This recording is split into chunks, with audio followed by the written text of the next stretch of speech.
Imagine that you are standing on the freshly cut grass of a beautiful suburban home.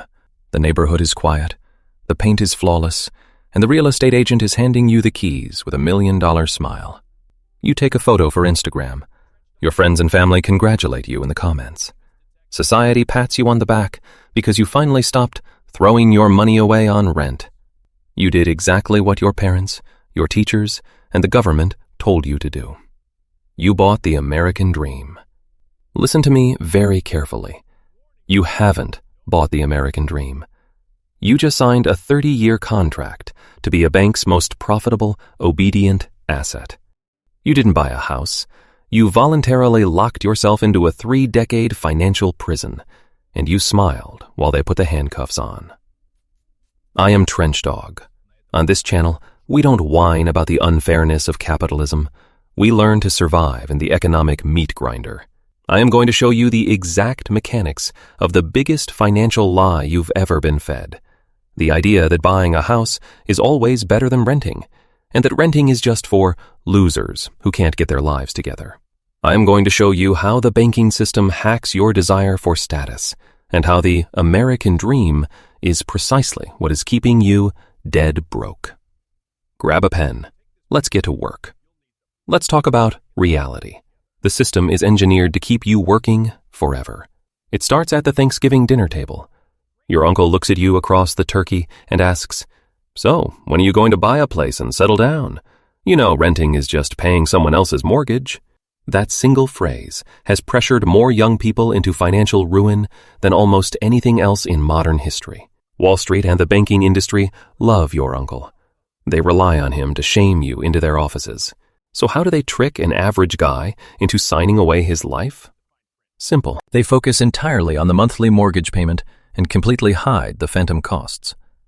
They make you compare your $2,000 rent to a $2,000 mortgage and say, "Look, it's the exact same price. Why wouldn't you buy?" Write this down and burn it into your brain. Rent is the maximum amount you will pay for housing in a given month. A mortgage is the minimum amount you will pay. Your mortgage payment is just the cover charge to get into the club. The real bleeding starts once you're inside. Let's break down exactly how the trap snaps shut using real numbers. Let's say you buy a median American home for $400,000. In 2026, the average interest rate for a 30-year fixed mortgage is hovering around 7%. You put down 5% because the lender convinced you, why wait? Buy now before prices go up. Your base principal and interest payment is roughly $2,500 a month. But wait, we haven't added the phantom costs. First, you have property taxes. That's 1% to 2% of the home's value, every single year, forever. Let's get one thing straight about property taxes. You never actually own your home. You are just renting the land from the government. Stop paying your property taxes and see how quickly the county evicts you from your house. Then, you have homeowners insurance, which is skyrocketing across the country. You have private mortgage insurance, PMI, tacked onto your bill because you were too broke to put 20% down. You have HOA fees that magically increase every single year because the neighborhood board decided they want to plant new imported bushes at the entrance. And then comes the ultimate wealth killer, maintenance. The rule of thumb is to budget 1% to 4% of the home's value annually. When you rent, a broken water heater on a Sunday morning is a minor annoyance. You call the landlord and go back to sleep. When you own the house, a broken water heater is a flooded basement and a $3,000 emergency bill straight out of your pocket. You spend your weekends doing unpaid labor at Home Depot instead of building a business or enjoying your life. Suddenly, your affordable $2,500 mortgage payment is actually draining $4,000 a month from your bank account. But it gets worse. Let's look at the brutal, unforgiving math of amortization.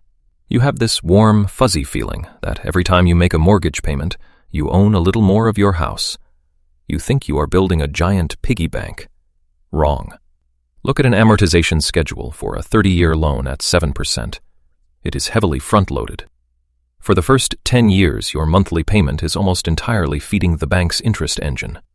Out of your $2,500 payment, over $2,200 is going straight into the banker's pocket as pure profit. You are chipping away at the principal with a plastic spoon.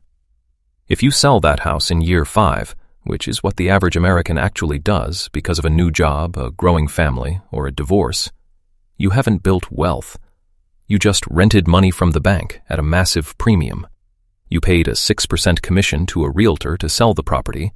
You paid closing costs twice, and you walked away with absolutely nothing but a headache and a bruised ego.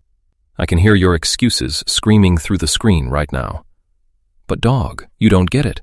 Real estate always goes up. My parents bought their house for $100,000, and now it's worth $1 million. It's the best investment you can make. Let's do a harsh reality check. A primary residence is not an investment. An investment pays you to own it.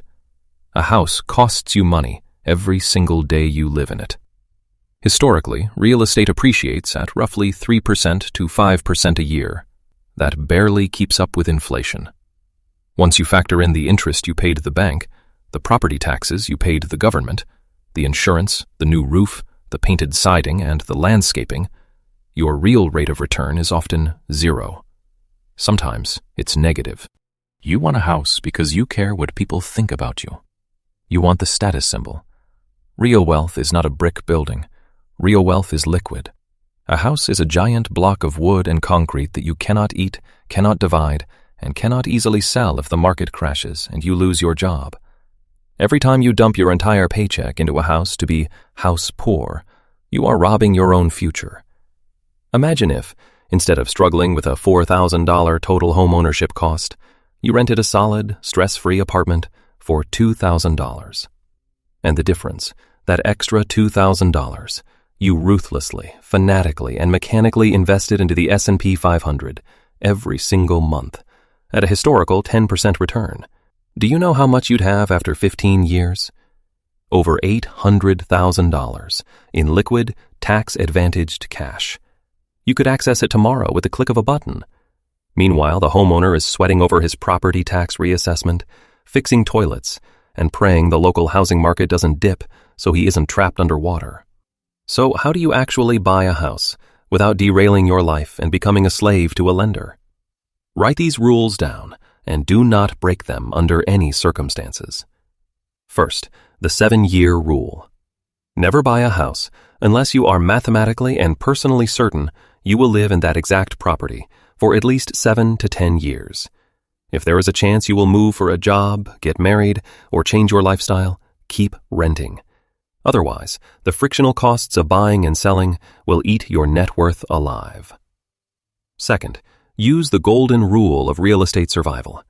You do not buy until you have a 20% down payment in cold, hard cash, plus a fully funded 6-month emergency fund, completely untouched. The 20% down eliminates PMI and protects you from going underwater if the market corrects. The emergency fund protects you when the roof caves in. If you don't have both of these, you cannot afford the house. Period. Turn around and sign another lease.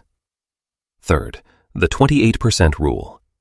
Your total housing payment, principal, interest, taxes, and insurance, plus HOA, cannot exceed 28% of your gross monthly income before taxes.